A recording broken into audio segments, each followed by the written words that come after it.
from a visual standpoint, dance.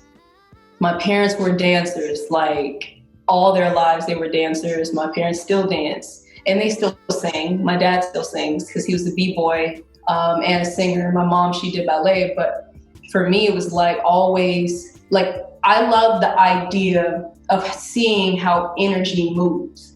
Like people are always like, oh, you have a lot of energy, or you like, I see you, like you bring in so much energy, but not, I'm saying like literally watching energy move, because we're made out of it. Like, you know what I mean? So it's just like, when you're literally like taking something that you feel, doesn't matter where it's coming from, if it's coming from your stomach or if it's coming from your, you know what I mean? And you're just watching how informed that is. Like you're in a different pocket. Some people be in a whole different pocket, but it's like, it's so crazy to me. Cause like, I almost like want to like create a reaction video of me watching dances, because it's literally like such an experience. Like I'm just like enamored by it all the time. So from there though, I literally picked up singing and dancing at the same time as a kid. Like it was always something I did. It was never a time where I did not sing or dance. It was literally like, that's just what I do. This is just what I do.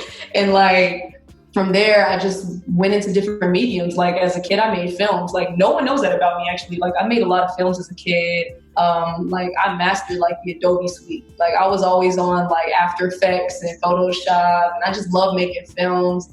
And then from there, drawing, painting. I was just always into creating something from nothing, or just taking something that I felt, whether it be emotion, or like I said, movement, and then just translating that so anyone can see it. That's what I love about dance. That's what I love about music. It's the language of the world.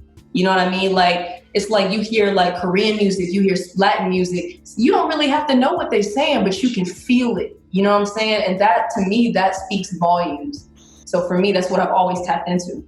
My mom really, like, it's not until I hate to say got in the game, but you know, that's just how I feel. It's not until I got in the game till I realized like, oh shit, Mom, like you really developed me as an artist, as a dancer, as a woman, as a believer, as like you really cultivated my idea of self-worth.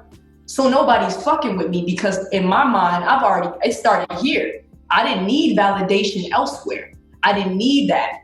But to be able to be open to receiving criticism, that started with my mom. And she let me know, like, I just remember like every single time we were trying to create content, or she was teaching me something, or if it was simple, like whenever you're on stage, I need you here. I don't need you over there. I need you here. Like, and just from like me being small and being like, why are we doing this? Why are we practicing this?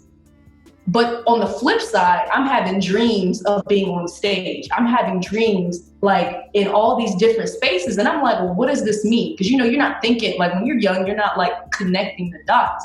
And the shit was writing itself out. And once I'm like, and then it clicked and I was like, oh, you're aiding in what I was meant to be. Like, you know what I mean? It's not like, let me be very clear. My mom never said, this is what you're going to do. I said, this is what I'm going to do. But she recognized that as a kid, you still need guidance. You still need direction. So it was like, for me, I was like, oh, it makes so much sense. So the moment I started, like, then I met Tricky Stewart. That's my guy and my team. And when he, like, that's a whole nother level, because he was just like, okay, this is who you are. And this is amazing. This is great. This is beautiful. But now we got to take this shit and crank it the fuck up. And I was just like, okay. So like, it was always like, you're ready for this. Stop playing. Like, you know, you've been knowing all this your whole life, but now it's just, if this performance isn't what it is, come on, we go back to the drawing board. Not everything is going to be perfect. And it's really just a fight to understand that if, like, the way I see it is if you mastered everything, there's nothing left for you to learn. Like, you feel me? If you've mastered everything, what else are you fighting for? So for me, it's like, I always kind of want to leave room for error, because it's just dope. Because like, I look back at my first show 3 months later after rehearsal, I'm like, wow, like I remember it being so emotional, because I was like, damn, like, that's like, this is the first two? What?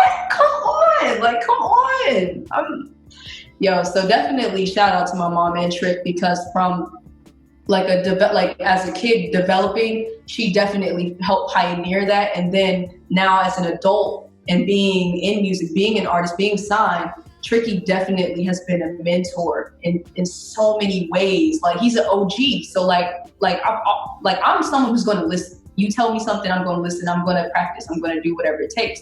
So he's just definitely been introducing me to a lot of other OGs. And I'm like, oh man, like just getting all, they drop in the knowledge, they drop in the gym. So for sure, it's challenged me.